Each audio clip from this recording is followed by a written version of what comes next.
ibu-ibu, salam Pancasila. Pada hari Sabtu tanggal 18 September tahun 2024, saya akan mengomentari ASN Masriwati di Bekasi melarang ibadah Kristen di rumah. Kemudian dibalik Masriwati dituduh punya harta banyak.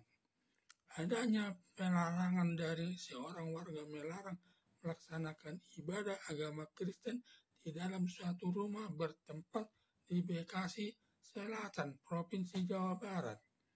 Yang melarang ibadah Kristen tersebut bernama Masriwati dengan alasan tidak ada izinnya.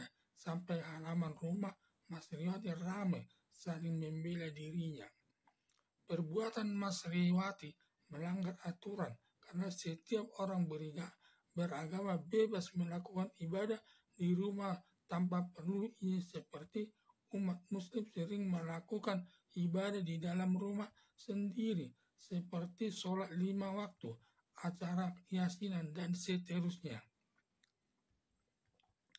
Larangan Masriwati melakukan ibadah di dalam rumah bertentangan dengan aturan hukum, terutama sila pertama dari Pancasila, yaitu ketuhanan yang Maha Esa yang lebih diatur dalam Undang-Undang Dasar 1945, di mana negara Indonesia mengakui 6 agama, yaitu agama Islam, agama Kristen, agama Katolik, agama Hindu, agama Buddha, dan agama Konghucu.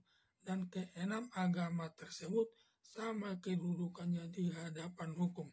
Intinya, keenam agama tersebut bebas mendirikan tempat ibadah di seluruh wilayah Indonesia, dan setiap mengadakan acara agama di dalam rumahnya bebas melaksanakannya tanpa perlu ada izin.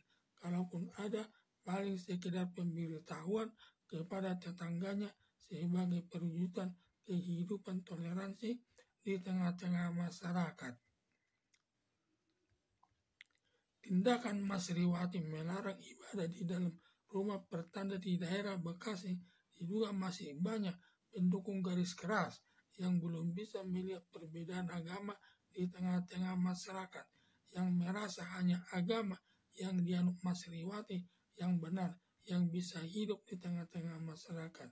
Sepertinya di daerah Bekasi, pergaulan sesama agama yang berbeda masih penuh intoleransi yang bertentangan dengan falsafah Pancasila sebagai dasar negara Indonesia.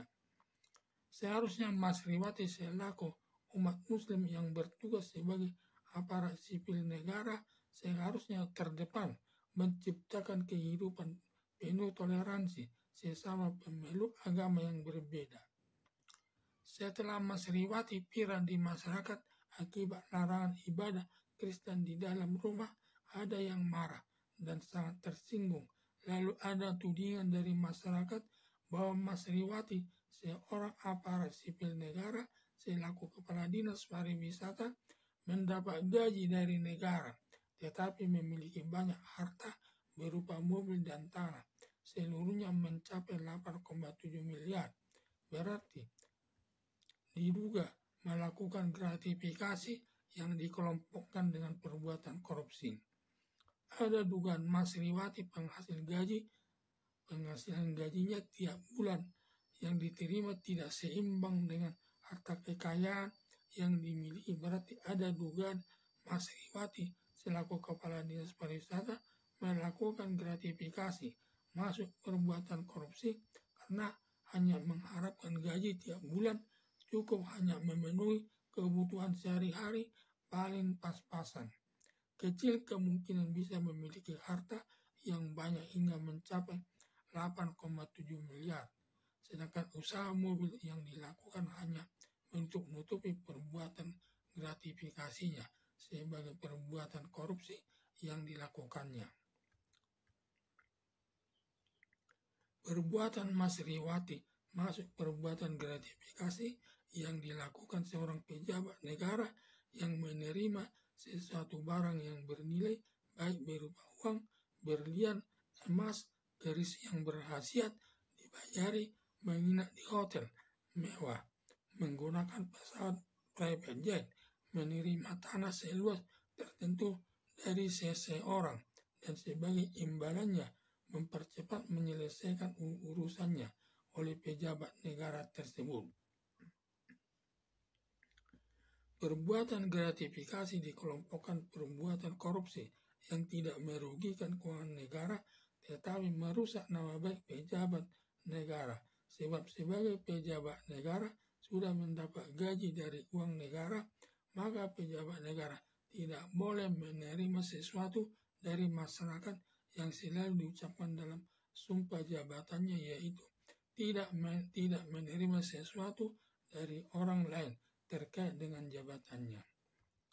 Perbuatan gratifikasi diatur dalam undang-undang, ancaman hukumannya berupa hukuman seumur hidup dan hukuman badan maksimal 20 tahun.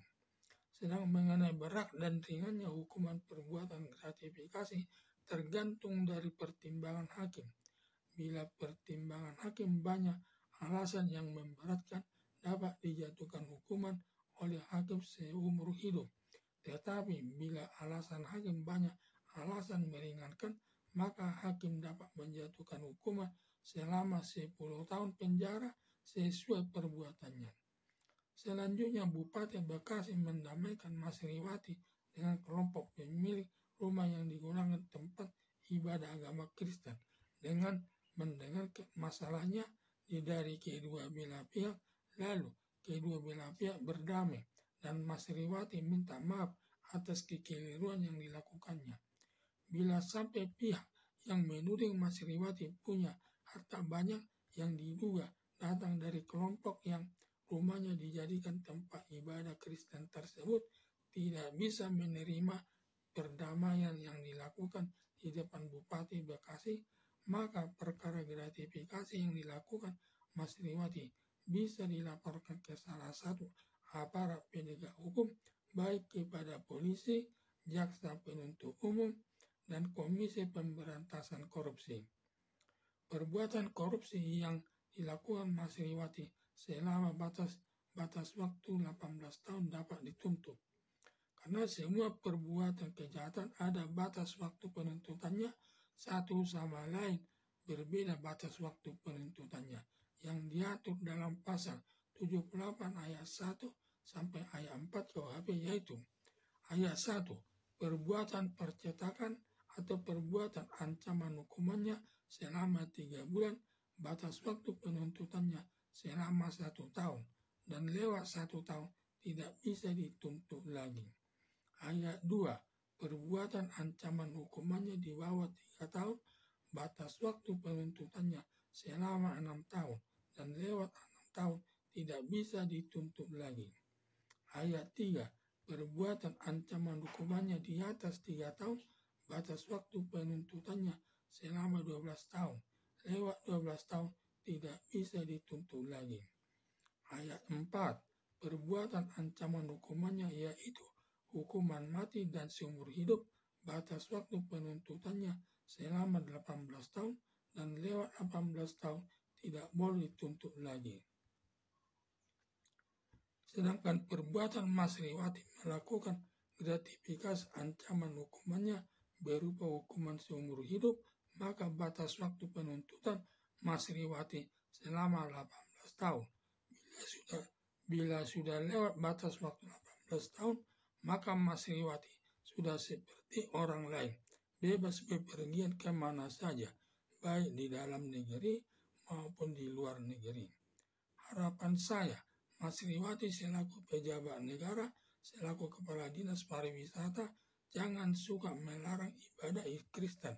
Bila sampai ada yang marah, bisa melaporkan Masriwati kepada salah satu aparat negara melakukan perbuatan gratifikasi yang ancaman hukumannya sangat berat, berupa hukuman seumur hidup dan hukuman badan maksimal 20 tahun, dan nanti bisa tua-tua dalam penjara dalam menjalani kehidupan sehari-harinya. Sekian dan terima kasih.